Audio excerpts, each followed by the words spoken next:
dans les régions de Portugal et on a 5 grandes régions du nord au sud, toutes avec leurs spécificités, bien évidemment. En termes de niveau de vie, on peut voir sur ce tableau que par rapport à… Marie, on voit pas ta présentation. Non, vous ne la voyez pas? Comment ça se fait? Non, on est resté coincé sur l'appartement T1, 33 mètres carrés. Mince! Non, il faut partager l'écran, mais la bonne fenêtre. Alors, attends. Je pense que c'est ça. Bon, c'est embêtant. Ok, donc on va recommencer.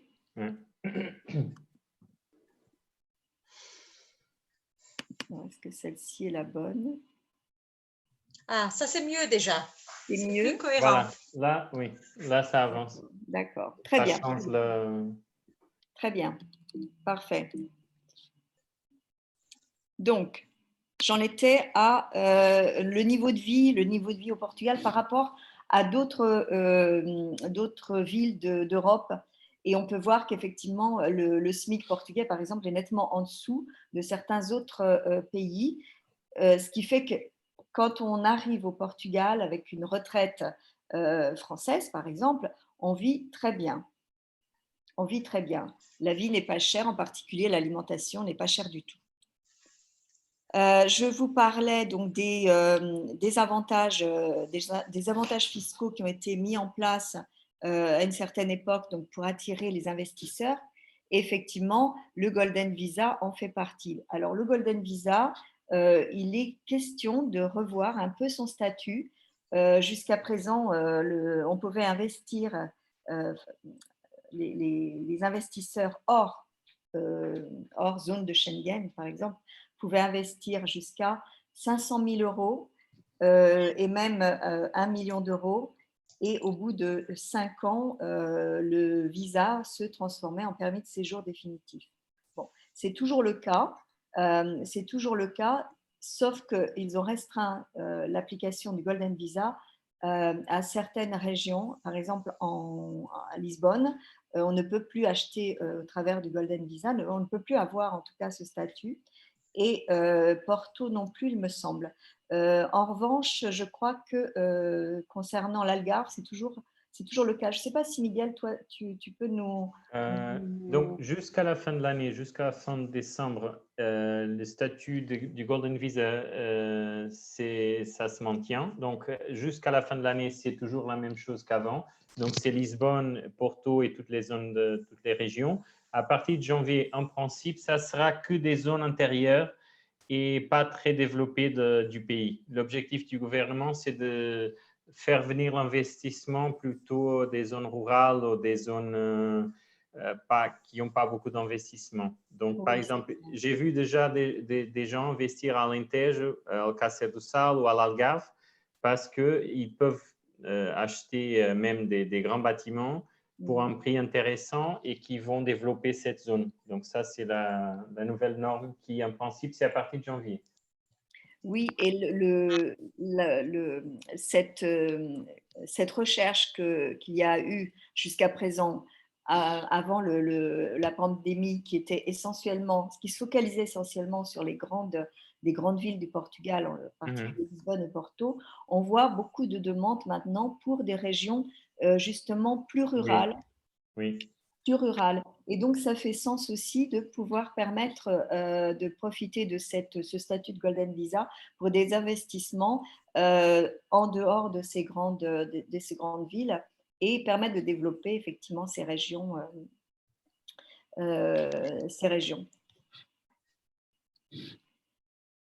Alors, effectivement, le marché immobilier avant le Covid était très, très attractif. Les prix montaient très régulièrement.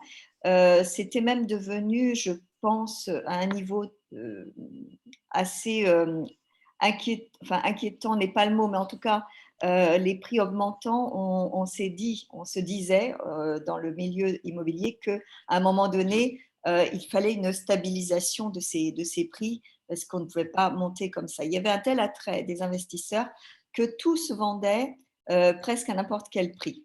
Bon, il y a eu le Covid. Évidemment, les investisseurs n'étant plus là, cette montée des prix s'est arrêtée. Et puis les ventes également, bien évidemment. Il y a eu ce frein à l'investissement dû au fait que les investisseurs ne pouvaient plus se déplacer.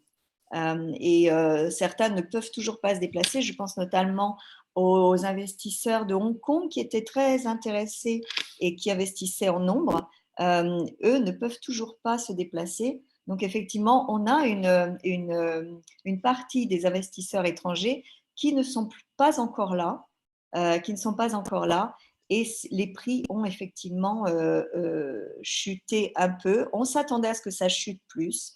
Mais le Portugal continue d'attirer d'autres investisseurs et en particulier les investisseurs européens qui continuent à venir, hein, évidemment en moindre nombre, mais qui continuent à venir et à être intéressés par l'immobilier au Portugal. Et toujours, hein, Lisbonne reste quand même la région, la ville qui intéresse les investisseurs professionnels en particulier actuellement. Ils recherchent surtout des immeubles à rénover, des terrains. Les terrains sont très recherchés, il y en a peu malheureusement, mais les terrains sont très recherchés pour faire de la construction et de la revente au détail, revente d'appartements. D'ailleurs, il y a un attrait important pour la rénovation de racines. Quand on prend un immeuble entier dans le centre historique, par exemple, on est obligé de conserver certaines parties parce que ça fait partie du centre historique, mais tout le reste, très souvent, est totalement rénové et on achète comme si on achetait en réalité du neuf. Donc, il y a cet attrait des acheteurs pour la rénovation qu'on peut considérer comme du neuf, et également pour du neuf, vraiment. C'est-à-dire que ce sont cet attrait des terrains à acheter pour faire la construction d'immeubles neufs pour revendre ensuite les appartements. Alors, si on fait un petit comparatif des prix, on voit que ces dernières années, Lisbonne a quand même pas mal monté, mais on se trouve malgré tout bien en dessous de certaines autres capitales et villes d'Europe. Quand je vous montre ces prix, ça semble un peu élevé. Là on est dans la fourchette haute quand même, sauf dans certains quartiers où, je prends l'exemple du Chiado par exemple, où les prix avoisinent pour certains appartements luxueux, offrant un confort. Quand je parle de confort, c'est ascenseur, parce que c'est assez rare dans les immeubles anciens de Lisbonne. Quand ils offrent ascenseur et stationnement, on avoisine les 10 000 euros. Donc, mais en règle générale, on est en dessous, dans la plupart des zones de Lisbonne, on est en dessous de ces prix.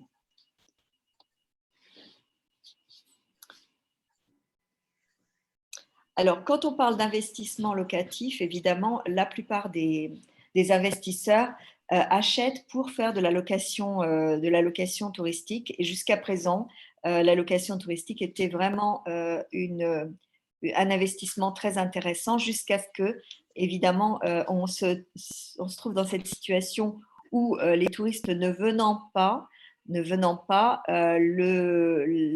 l'investissement locatif c'est plus ou moins arrêté.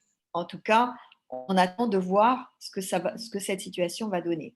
Mais avant donc cette pandémie, il y avait vraiment une frénésie d'achat pour mettre les appartements en location touristique. Ce qui fait que le maire de Lisbonne et le maire de Porto, enfin je cite les grandes villes, a eu peur d'une espèce de gentrification de certains quartiers. Et il y a eu, effectivement, on a noté un déséquilibre important entre les biens qui étaient à location longue durée, donc pour des habitants à l'année, et également les appartements dédiés à la location touristique. Il commençait à y avoir un déséquilibre important. Certains quartiers, 80% des appartements étaient dédiés à la location touristique. Donc, ils ont mis en place certaines restrictions et en particulier ce qu'on appelle les zones de contention. Les zones de contention, ce sont des quartiers où il n'est plus possible d'avoir la licence permettant de mettre en location touristique les appartements.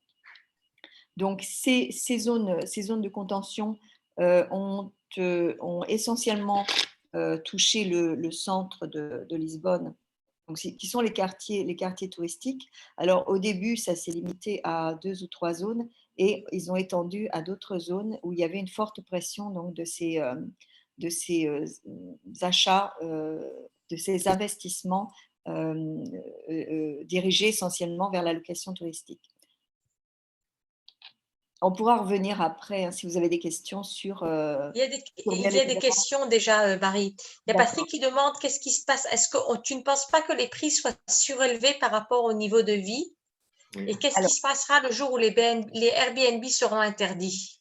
Alors, les Airbnb les Airbnb, je ne pense pas que le Airbnb soit interdit un jour parce que le Portugal vit essentiellement du tourisme. On ne va pas interdire les Airbnb.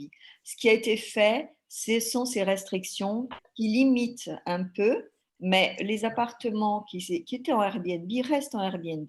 La seule chose, c'est que les nouveaux appartements achetés dans ces quartiers, je parle bien de ces quartiers où il y a les zones de contention, ne pourront pas être loués pour de la location courte durée, location touristique type Airbnb ou Booking. Voilà, mais je ne pense pas qu'un jour Airbnb soit interdit à Lisbonne ou à Porto ou dans l'Algarve. Alors, il y a Christina qui a posé aussi une autre question. Est-ce que la zone de contention comprend également les baux commerciaux? Non, non, mais les baux commerciaux ne sont pas les baux. Les zones de contention ont été mises en place pour limiter si vous voulez, le nombre d'appartements mis en location touristique. Hein. Donc, les baux commerciaux ne sont pas impactés par ça. Ces zones de contention ont été mises en place pour éviter ce déséquilibre entre la proposition, si vous voulez, de logements traditionnels loués par les personnes installées à l'année, que ce soit les locaux ou même les étrangers qui viennent pour y travailler. C'était pour éviter ce déséquilibre entre ces appartements et les appartements qui étaient achetés uniquement pour faire de la location touristique. Donc, les locaux commerciaux ne sont pas impactés par ça. Non, le seul limite des locaux commerciaux, c'est plutôt l'organisation des quartiers de la mairie. Donc, il y a des zones où on peut avoir du commerce, il y a des autres, c'est du logement. Donc, il y a des types d'urbanisme qui sont liés au quartier. Donc, c'est ça, mais ça dépend dans toute la ville de Lisbonne. Je ne sais pas quel type de commerce, mais il y a des zones où on peut avoir des commerces au service ou des zones où on peut avoir du logement, ça dépend. Normalement, au rez-de-chaussée, c'est commerce.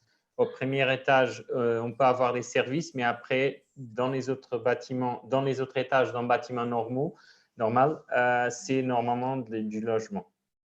Restauration, musique. Ok, ça sera plutôt rez-de-chaussée et c'est possible un peu partout de Lisbonne, mais après, il y aura les restrictions du son, les heures d'ouverture, mais en général, oui, il n'y a pas beaucoup de restrictions.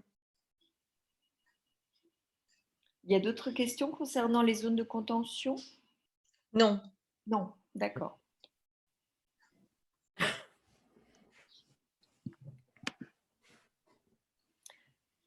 Là, j'ai fait une liste des zones de contention si certains d'entre vous sont intéressés pour savoir où ça se situe. Mais c'est essentiellement dans le centre historique de Lisbonne. Hein. Bairro Alto et puis Madrago, ce sont des quartiers très centraux Bayreuth en particulier, où il y a énormément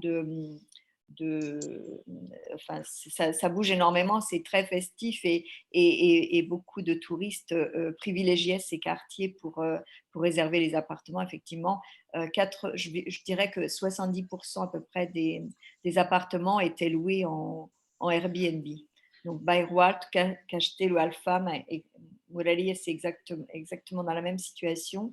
Et ensuite, ils ont rajouté à ces quartiers d'autres quartiers qui commençaient à être également très impactés par ces investissements dédiés uniquement à la location touristique. Il y a Thierry qui a demandé est-ce que la zone de contention est fixe ou elle peut évoluer? Alors, elle peut évoluer. Pour le moment, certaines zones restent fixes, comme les 4-5 premières, elles restent fixes. Il y a d'autres zones de contention qu'on appelle zones de contention relatives, parce qu'en réalité, ils font régulièrement des statistiques pour savoir quel est le nombre d'appartements qui est dédié à la location longue durée ou à la location touristique. Et en fonction de ça, ils rajoutent ou pas des quartiers à ces zones de contention.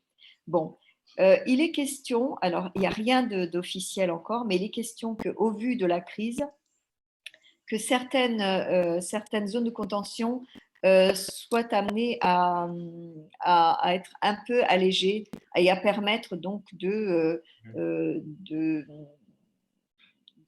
pour certains propriétaires d'avoir à nouveau dans ces zones des licences permettant de mettre en location touristique les appartements.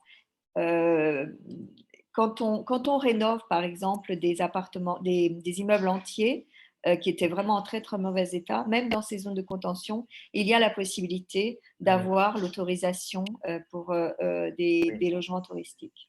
Si le bâtiment est vide pendant 5 ans, s'il n'y a pas des contrats d'électricité, des eaux, des égouts, etc., et c'est une opération de grande échelle, ça veut dire tout un bâtiment, c'est possible, même si c'est dans une zone de contention, c'est possible de demander la licence de logement local. Oui, donc il y a certaines autorisations, même dans les zones de contention, et effectivement, tout ça n'est pas figé.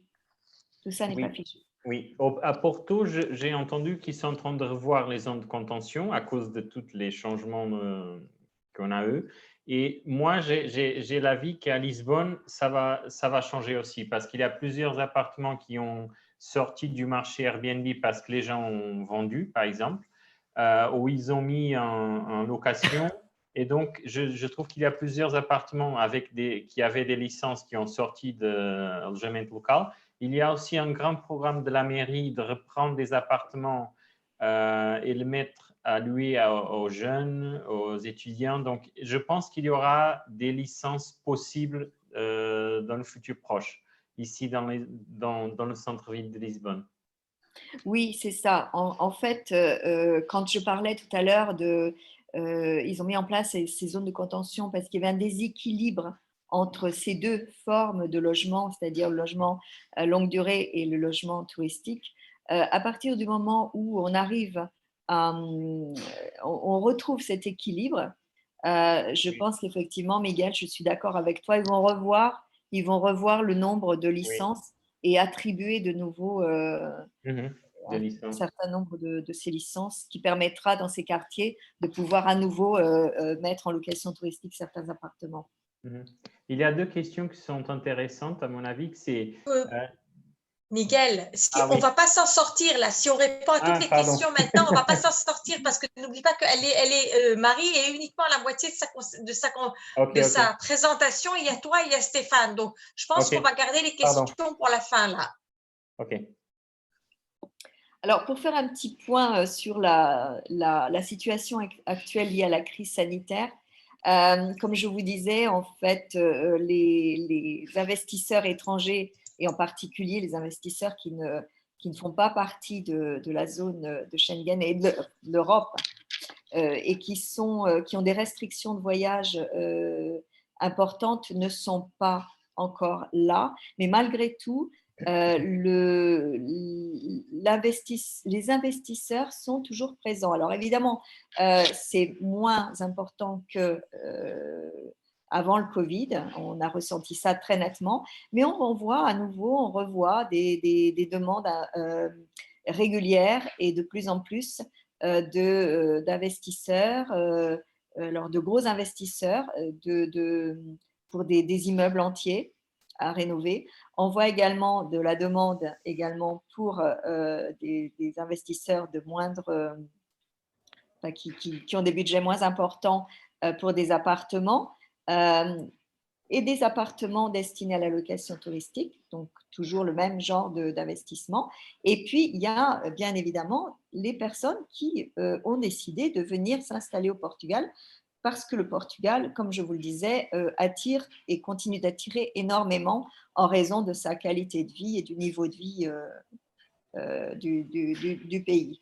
Donc, pour revenir donc à la crise sanitaire, on a cru au mois de mars, avril, qu'il y allait y avoir un effondrement des prix, un effondrement de la demande. En réalité, ce n'est pas du tout le cas. Alors, les prix se sont stabilisés et c'était nécessaire. Je vous disais en début de présentation que depuis 2015, les prix n'ont cessé de monter. Et effectivement, il y avait besoin d'une stabilité au niveau des prix. Donc, c'est le cas. Les prix commencent à se stabiliser. Néanmoins, on a toujours une demande et de plus en plus à nouveau d'investisseurs ou simplement de personnes qui désirent acheter au Portugal.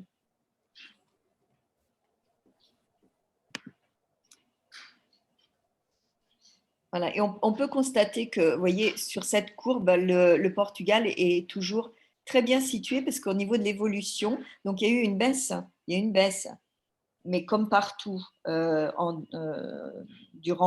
début de la pandémie, et ça s'est confirmé jusqu'à peu près septembre. Et depuis septembre, on commence à voir à nouveau une demande et d'après certains économistes, 2021 sera l'année où on va rattraper le retard et en 2023, on sera à nouveau à peu près au niveau de l'investissement d'avant Covid. Alors, je voudrais finir avec quelques exemples de biens à vendre. Je vais vous en montrer 3. Là, il s'agit d'un appartement qui se trouve dans un quartier qui s'appelle Estrela. Alors, c'est un petit appartement de 30 mètres carrés.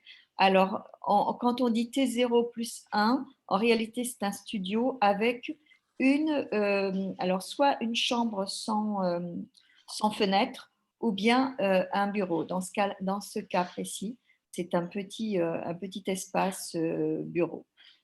Voilà. Donc, j'espère que ma vidéo va fonctionner. C'est juste pour vous donner quelques exemples de type de produits et de rénovation. Alors, ce sont des appartements rénovés, de type de rénovation que vous pouvez trouver au Portugal. En général, les appartements sont vendus tout équipés. Contrairement en France, la cuisine est équipée. On peut avoir également l'appartement meublé. C'est possible. Voilà, c'est le type de finition et de travaux où toutes les surfaces sont optimisées, les espaces sont optimisés.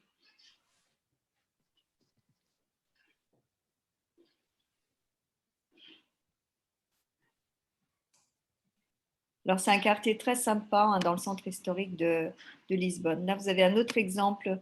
Alors, celui-ci, il est situé dans la Baixa, pas très loin de la place du commerce. Il est plus grand. Et c'est un T2. Donc, T2, quand on dit T2 au Portugal, c'est un 2 chambres. Hein.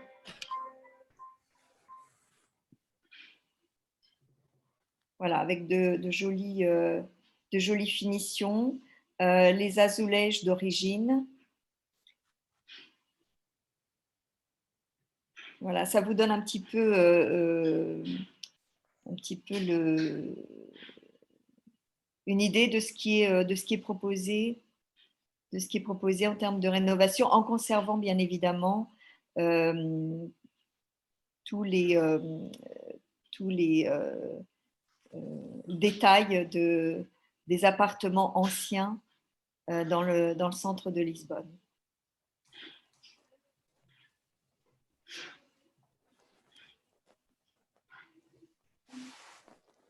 Voilà, il est placé donc dans la Baixa, voilà, tout près du Tage. Et puis un troisième appartement qui lui se trouve près du château. On a juste l'entrée du château. Je ne sais pas si vous voyez l'entrée du château qui est là. Et l'appartement se situe dans cet immeuble. Donc c'est un petit appartement aussi, un T1, qui est celui-ci destiné à la location touristique avec un taux d'occupation de près de 85%, puisqu'il est très très bien situé. Il y a une très forte demande pour ce quartier qui malheureusement maintenant est en zone de contention. Marie, excuse-moi, mais c'est Stéphane. Bonsoir. Oui, Stéphane. Quand tu dis qu'il est destiné à la location touristique, est-ce que la vente ne va pas faire perdre le mandat de location touristique? Oui, bien évidemment, là, dans cette zone de contention, il était jusqu'à présent loué en location touristique avec un taux d'occupation, comme je vous disais, très important. Évidemment, à l'achat, il ne sera pas, la licence n'est pas transmise. C'est une particularité et ça fait partie des restrictions qui ont été mises en place. C'est-à-dire qu'à partir du moment où on achète, la licence n'est pas attribuée à l'appartement, mais est attribuée au propriétaire. Donc, à partir du moment où où le propriétaire change de nom, la licence est perdue. Mais comme on disait en début de présentation, je crois que tu n'étais pas encore là, Stéphane, il est probable que dans les zones de contention, il y ait une flexibilité, un allègement de ces restrictions. Donc, cet appartement n'est pas, où il n'y a pas possibilité pour le moment de mettre en location touristique, il est possible que ça le devienne. Espérons-le en tout cas. Je pense que ça donnerait un dynamisme là, au vu de la situation, un dynamisme dans l'offre et l'intérêt des investisseurs. Et j'ai une deuxième question qui peut intéresser nos auditeurs.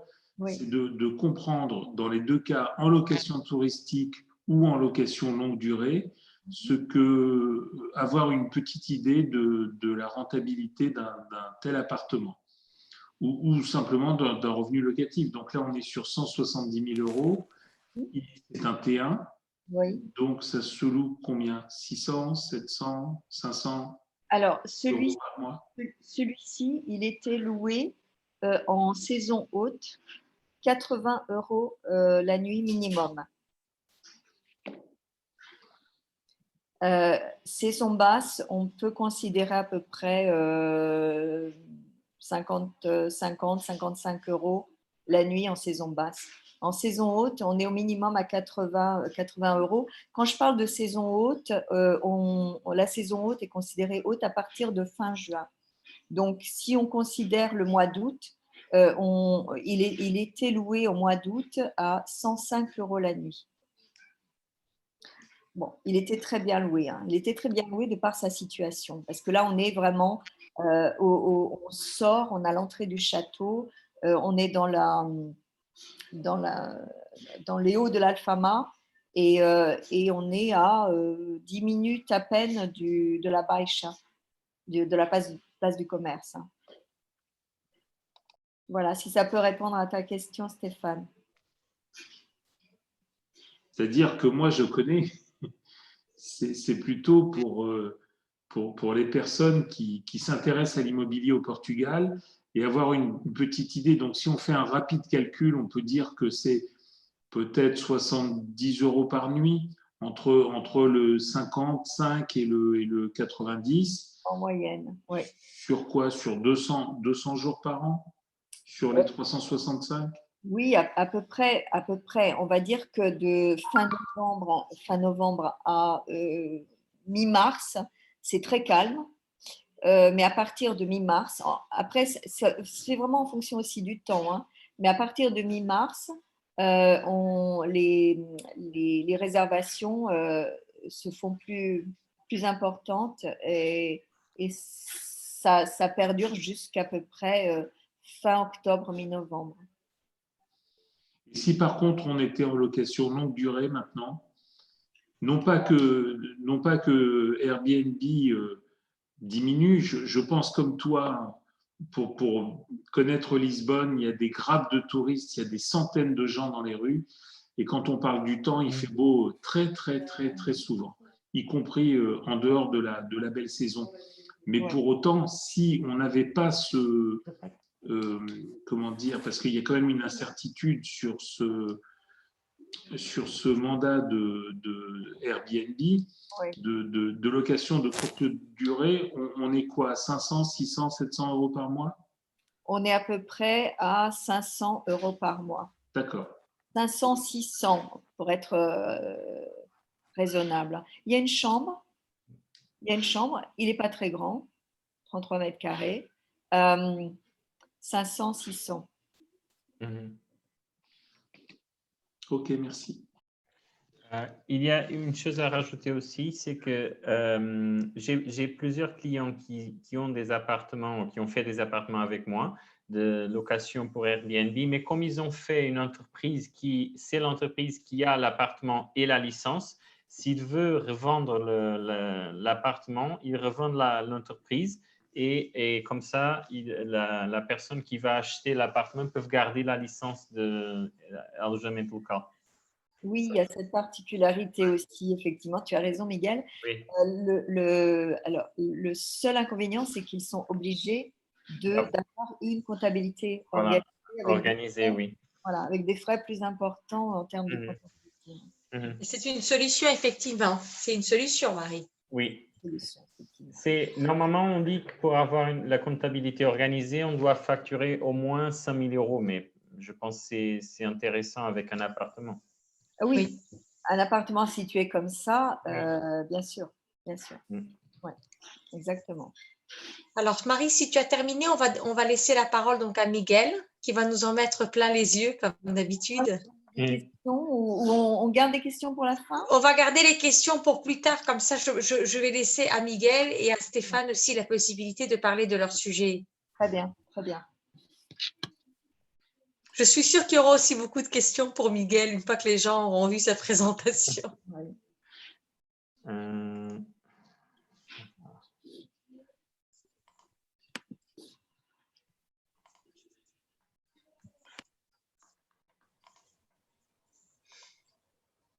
C'est bon, tu as le partage d'écran, Miguel? Oui, je pense que oui. Je vais partager.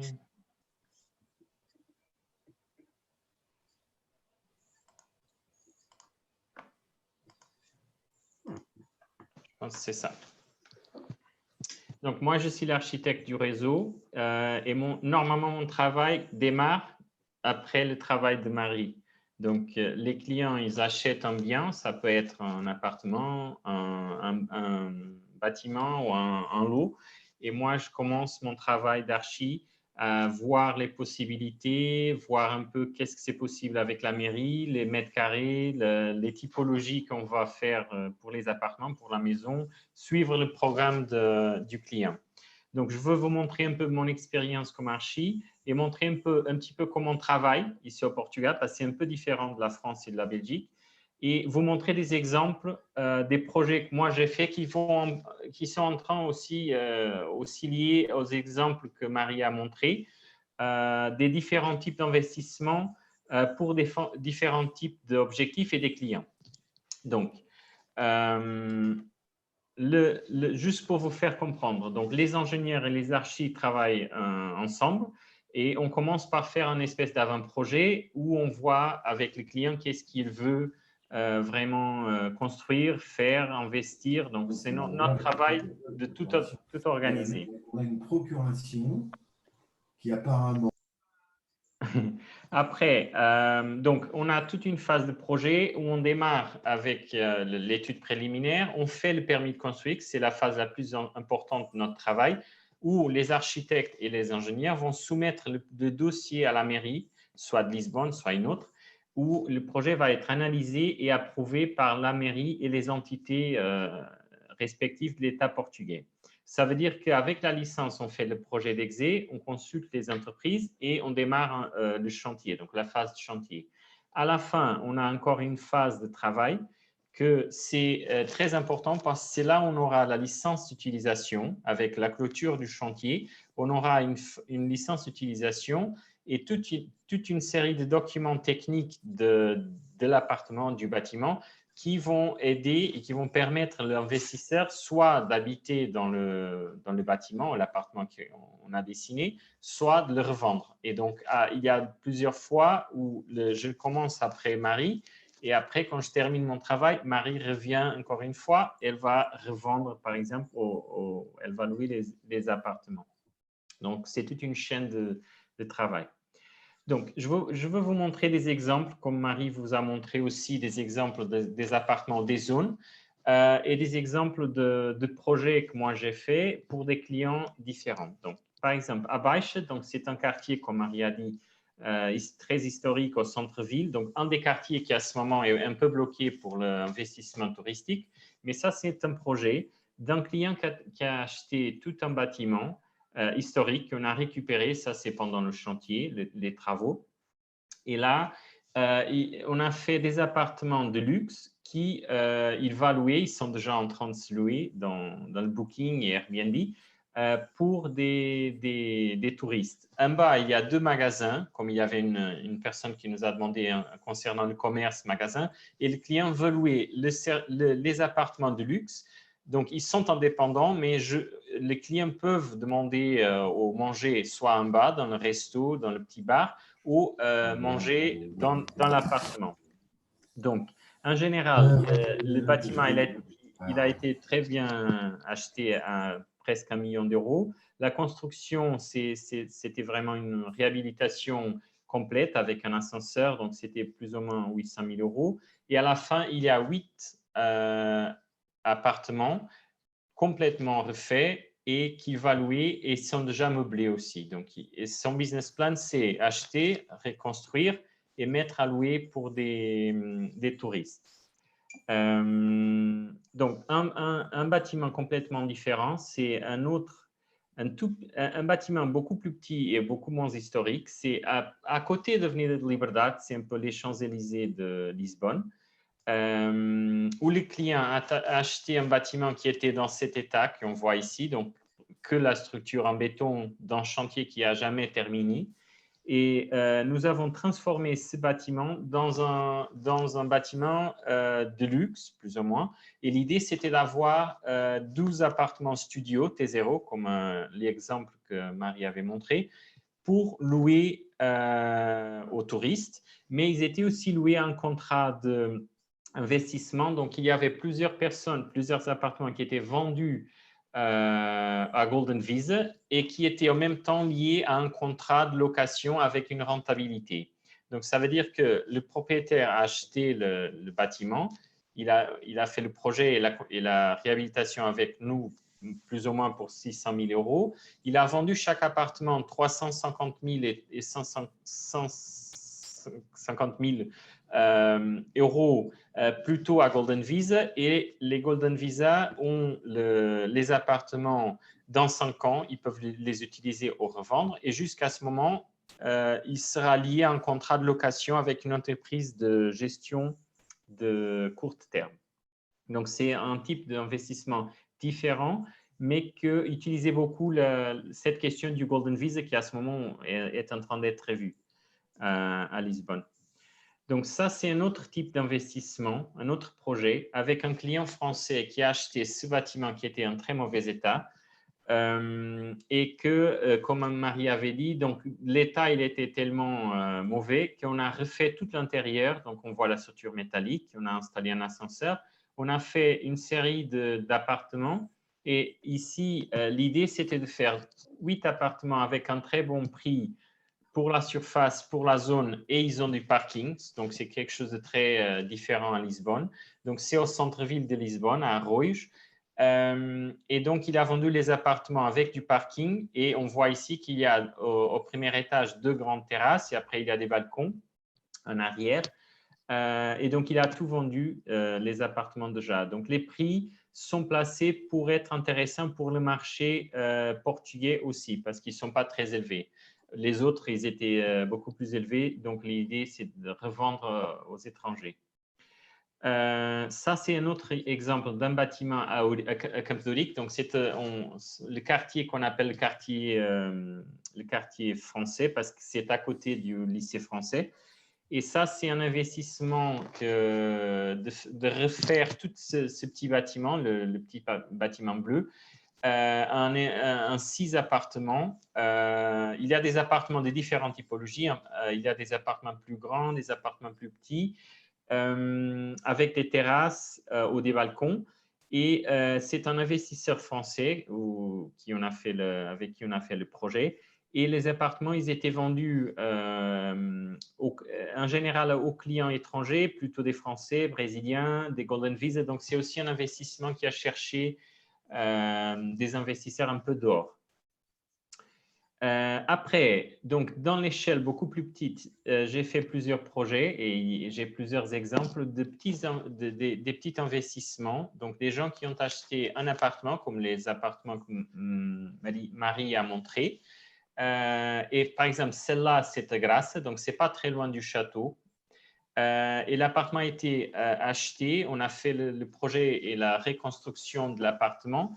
Et l'appartement, il a été vendu, je pense, pour un Golden Visa. Donc, c'est un type d'investissement beaucoup plus petit et à une échelle beaucoup plus facile à gérer. Donc, ça, en général, celle-là, c'est un investisseur privé, donc un couple, une personne. Les autres, c'est plutôt des entreprises organisées qui sont en train d'investir. En termes d'opportunités, donc comme on avait dit avant, donc je pense que il y avait même une question s'il y avait si la mairie, par exemple, avait des réductions de la TVA, par exemple, pour le projet. À ce moment, il y a une réduction de la TVA pour la construction, pour la réhabilitation au centre-ville de Lisbonne et un peu partout le Portugal. Donc, la TVA normale, c'est 23%. À ce moment, la TVA réduite pour la réhabilitation au centre-ville historique, c'est 6%. Donc, il y a une différence de 17%. À ce moment, il y a une discussion entre la mairie et les architectes pour avoir une façon de réduire la TVA de projet, de la phase de projet archi-ingénieur pour le 6%, pour nous aider un peu à trouver des clients. Il y a aussi une discussion pour avoir une réduction de la TVA pour la nouvelle construction, plutôt dehors du centre historique de Lisbonne, mais ça peut être très intéressant aussi. Il y a des procès un peu partout le pays et en général en Lisbonne pour simplifier le procès, le dossier de permis de construire. C'est une des choses qui les investisseurs trouvent que c'est très compliqué au Portugal, c'est le permis de construire. Donc, il y a un grand travail à ce moment dans les mairies pour simplifier et pour le faire aller plus vite.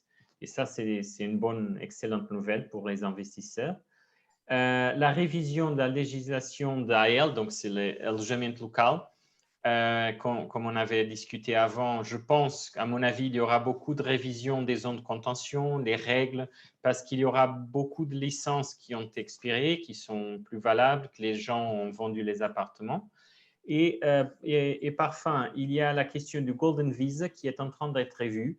On a fait plusieurs sessions comme celle-là, webinaire, où on a discuté la question du Golden Visa et on avait vu qu'il avait l'idée d'arrêter le Golden Visa en décembre dernier. Ils ont laissé jusqu'à la fin de cette année, mais maintenant, c'est dit qu'ils vont terminer le Golden Visa à Lisbonne et à Porto, dans les grandes villes, mais que ça va continuer, comme on avait dit avant, dans les zones plus rurales, dehors de Lisbonne, dehors des grands centres d'investissement de Lisbonne, Porto, Faro, Coimbra. Donc, je pense que ça sera plutôt dans les zones plus petites. Donc, j'ai commencé déjà à voir des investisseurs belges, des investisseurs du Dubaï, des investisseurs d'Israël qui sont intéressés dans ce type d'investissement. Donc, d'aller dans les villes plus petites, par exemple, on peut acheter tout un bâtiment pour 250 000 euros, 280 000 euros. Un bâtiment de 3 étages avec 4 appartements, on peut l'acheter à Alcácer do Sal, par exemple. C'est une ville à côté de Comporta, c'est une ville de plage à Alentejo. Donc, et le coût de construction, il est beaucoup plus bas qu'ici à Lisbonne aussi. Donc, il y a déjà un intérêt dans les régions dehors de Lisbonne où on peut trouver des opportunités dans l'immobilier, mais aussi dans la construction parce que les prix sont beaucoup plus bas. Après, le but c'est d'avoir le Golden Visa. Ça, je pense que ça se trouve très intéressant pour les investisseurs. Voilà, donc en termes Miguel, de... il y a une question qui est arrivée qui, à mon avis, est pertinente pour tout le monde. Alors, c'est Christina qui a demandé, y a-t-il un quartier à Lisbonne que la mairie souhaite rénover et dynamiser au tourisme et qui offrirait un potentiel commercial comme Alfama, par exemple?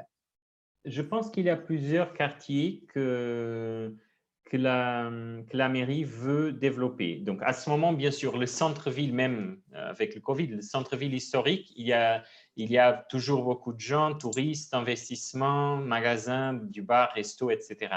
Il y a plutôt des autres quartiers qui sont un peu loin du centre, mais qui sont, par exemple, il y a l'Expo, que c'est un quartier tout moderne, un peu comme la Défense à Paris. Mais entre le centre-ville historique et cette zone-là, il y a plusieurs quartiers où il y a un grand projet de la mairie pour rénover, pour faire des logements, il y a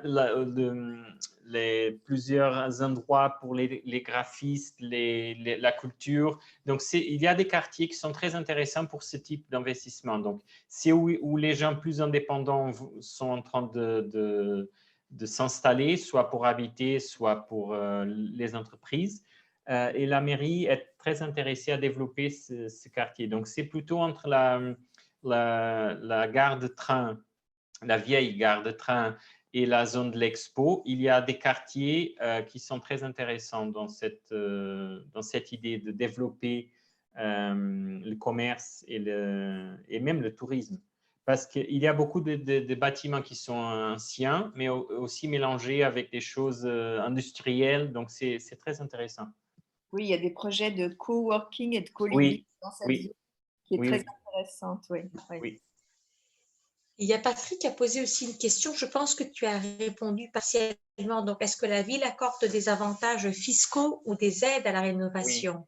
Oui. Voilà, c'est ça. La ville au centre-ville de Lisbonne, il y a toute une zone qui s'est classée comme zone de réhabilitation urbaine.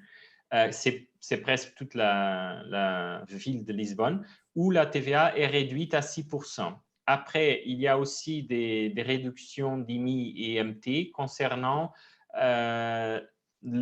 si l'investisseur il va acheter un bâtiment en très mauvais état et si on fait un projet de rénovation, ils peuvent demander une visite au début pour montrer l'état de lieu, donc l'état de ruine ou l'état de conservation mauvais du bâtiment. Après, avec le projet, ils peuvent demander une nouvelle visite pour vérifier que le bâtiment il a été tout reconstruit et refait.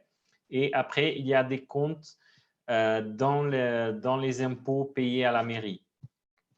Donc, il y a plusieurs formes d'avantages fiscaux pour les investisseurs au centre-ville de Lisbonne et de tous les autres mairies. Alors, juste une précision, l'IMI, pour ceux qui ne connaissent pas, c'est l'équivalent des impôts fonciers. Oui. Et l'IMT, ce sont les frais liés à la transmission du bien.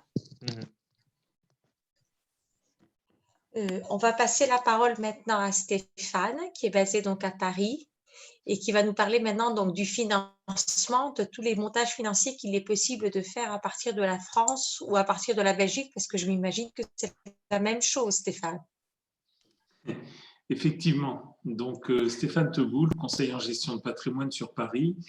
Enchanté. Je voulais vous dire simplement que le Portugal est un beau pays, qu'on est extrêmement bien accueillis et il y a beaucoup de possibilités de financement.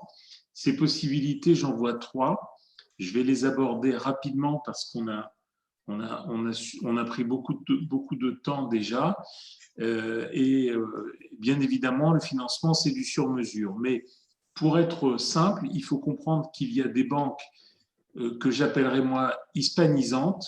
Ce sont ou des banques portugaises ou des banques espagnoles qui acceptent de financer le Portugal parce qu'elles sont en mesure de prendre une hypothèque ou une garantie sur le bien, ce qu'une banque française ne sait pas faire. Donc on a quelques possibilités, effectivement, pour des clients étrangers d'arriver, enfin qui résident à l'étranger, qui ne résident pas au Portugal, de trouver des financements, ici notamment en France, avec un banquier qui a l'habitude des documents qu'on fournit habituellement, que ce soit des avis d'imposition, que ce soit des comptes de société, qui sait les analyser pour vous accorder un crédit avec des taux d'intérêt qui sont aux alentours de 2%, parce que les taux sont très bas en ce moment, peut-être un petit peu moins que 2, et avec un apport qui oscille, selon les banques, entre 10 et 20-25% d'apport. De la même manière, on a la possibilité pour les clients qui vivent déjà au Portugal et qui sont résidents portugais, eh bien, on ne peut plus les financer en France. Ce sont les mêmes banques, des banques portugaises installées au Portugal, qui vont effectivement prendre leur dossier et qui, la plupart du temps, vont apporter une réponse de financement. Encore une fois, j'ai l'impression que quand on fait à partir du Portugal, il y a un apport un tout petit peu plus important, on serait plutôt entre 20 et 30%. Mais je n'ai pas connaissance de dossiers où on n'a pas d'apport, où on a des faibles apports entre 0 et 10%. Au Portugal, c'est plutôt avec une vingtaine de pourcents d'apport, entre 20 et 30%. Voilà, il faut se dire que lorsqu'on est en France, eh bien, ou en Belgique, par exemple, on peut avoir recours à une banque portugaise ou espagnole qui est implantée dans son pays pour trouver un financement. Lorsqu'on est au Portugal, il faut vraiment faire sur place parce que c'est trop compliqué d'aller financer à partir de l'étranger. Et bien évidemment, on comprend bien que la banque portugaise qui est installée à Lisbonne pour Lisbonne ou dans l'Algarve si on décide d'acheter plus dans le sud, eh bien ces banques sont en mesure d'accorder un prêt. Il y a une particularité là-bas, c'est que ce n'est pas forcément le prix de vente qui est financé, ou en tout cas le différentiel du prix de vente qui est financé. Les banques font effectuer une expertise et elles financent le plus faible montant des deux. Pour vous donner un exemple, vous achetez un appartement à 200 000 euros et la banque décide de financer 80%, si l'expert dit que votre appartement ne vaut que 180 000 euros, eh bien, ils financeront 80% des 180 000 euros.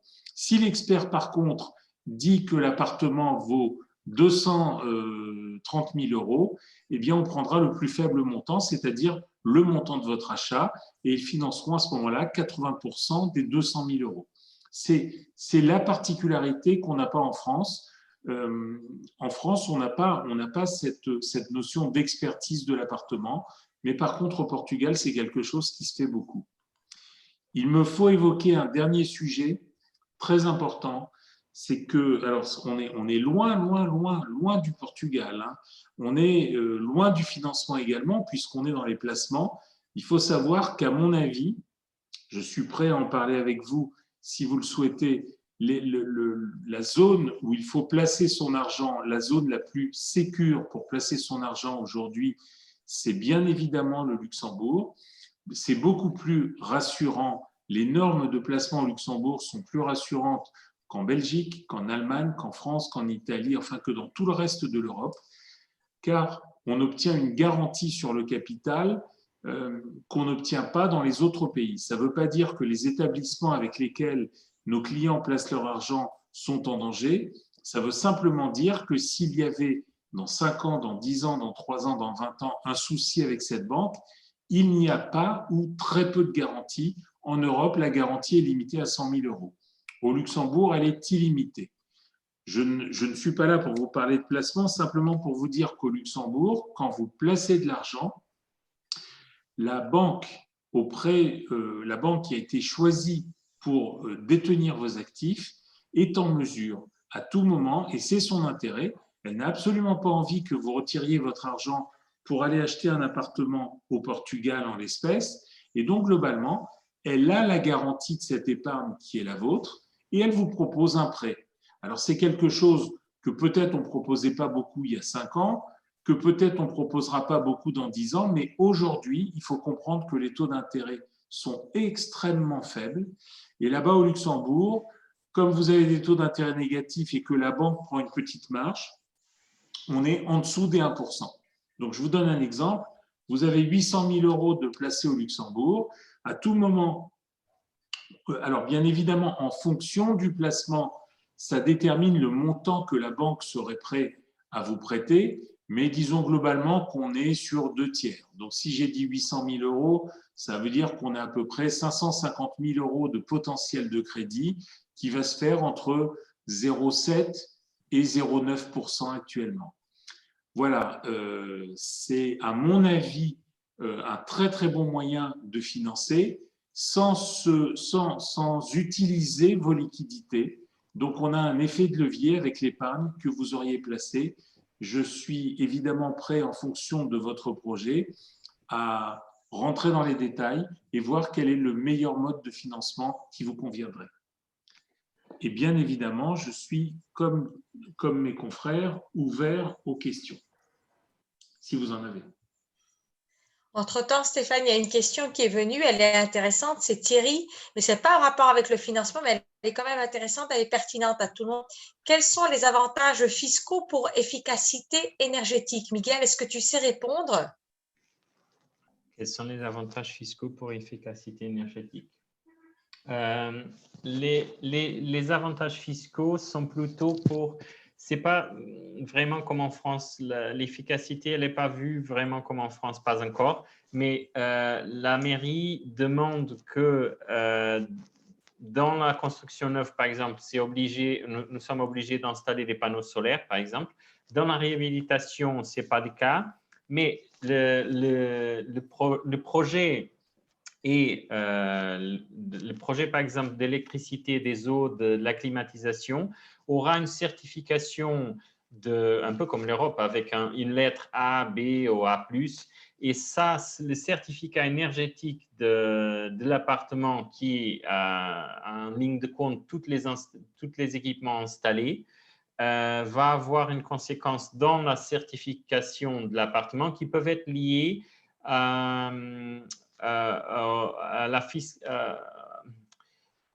aux avantages fiscaux de la mairie. Dans le cas, comme j'avais dit avant, lié à l'exemption d'IMI et d'IMT. Donc, c'est lié à ce type. Donc, si je veux classer mon appartement, mon bâtiment avec un niveau 2 fois plus élevé que le bâtiment, comme le bâtiment il était au début, je peux après demander des avantages fiscaux à la mairie.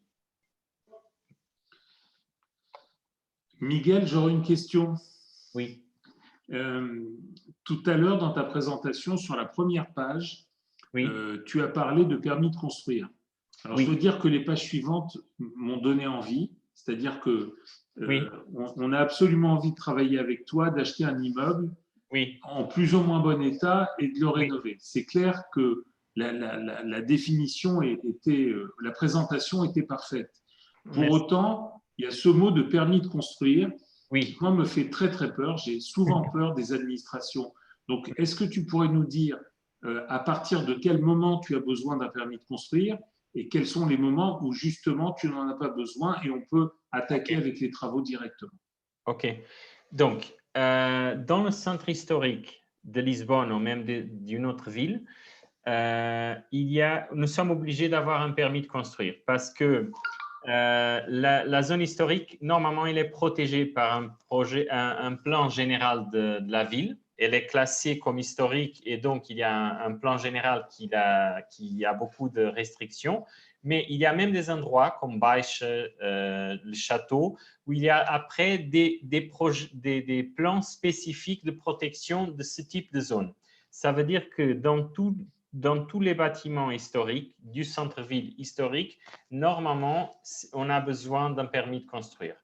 Le permis de construire en général est obligé quand on fait des changements structurels, quand on va faire des changements aux salles de bain ou aux cuisines. Donc, ça veut dire que s'il y a des petits travaux juste de peinture, de changement du sol, au changement des portes, dans les zones qui ne sont pas historiques, où il n'y a pas de plan de protection, vous n'êtes pas obligé de faire un permis. Vous pouvez faire juste une communication, si vous voulez, à la mairie, à dire que vous allez faire des travaux. Dans les zones historiques, vous êtes obligé de le faire. Le permis de construire sera lié à la licence d'utilisation à la fin. Et s'il y a un projet remis ou soumis à la mairie, vous pouvez revendre l'appartement à la fin qu'avec cette licence que vous avez demandée avec le permis de construire. Et le délai? Le délai, donc, ça dépend du type de projet et ça dépend du type d'objectif du client. J'ai eu plusieurs clients français où j'ai expliqué toutes les choses qu'on ne pourrait pas faire. Ils m'ont dit, c'est vraiment ça que je veux faire. Et donc, ça a pris un peu plus de temps. Mais la mairie de Lisbonne, par exemple, à ce moment, c'est tout digital. Donc, on envoie tout à travers une plateforme digitale. Et c'est incroyable, mais ils travaillent un peu mieux à ce moment quand ils sont chez eux que quand ils travaillaient dans la mairie. Mais ça dépend. Normalement, je pense que c'est 6 mois, 4 mois, 6 mois, 8 mois, plus ou moins. Mais ce qu'on fait, c'est qu'on un gros bébé, quoi. Oui, mais ça dépend. Si c'est un appartement, c'est une chose plus simple. Si c'est un bâtiment, c'est plus compliqué. Plus normal. Mais en même temps, ce qu'on fait, c'est qu'on dépose rapidement le projet de permis de construire d'architecture. Je fais toujours des réunions avant de déposer pour comprendre si c'est possible, si on respecte toutes les normes. Après, on dépose le projet.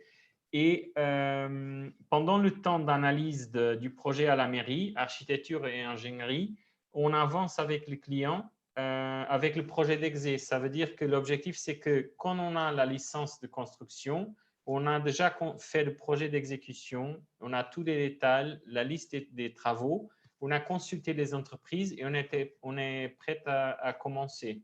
Et donc, l'idée, ce n'est pas de perdre du temps. Parfait. Anne, entre-temps, il y a Thierry qui a posé une autre question. Je lui ai répondu, je me suis permise d'y répondre parce que je connaissais la réponse, Stéphane. Donc, ce que tu as dit tout à l'heure est valable pour l'achat d'une résidence principale ou l'achat d'une résidence à des buts locatifs, n'est-ce pas? C'est pour les deux. Absolument. Oui, ok. C'est bien ce qui me semblait. Bon, est-ce qu'il y a encore d'autres questions ou est-ce qu'on a fait le tour ce soir? Je pense que c'est bon, on a fait le tour. Alors, je vous remercie à tous. Je vous enverrai demain matin donc un email comme d'habitude avec les coordonnées des intervenants et vous pouvez éventuellement leur poser les questions directement. Alors, merci à tous et puis bonne soirée. Au revoir. Merci. Bonsoir. Au revoir. Au revoir. Merci. Au revoir.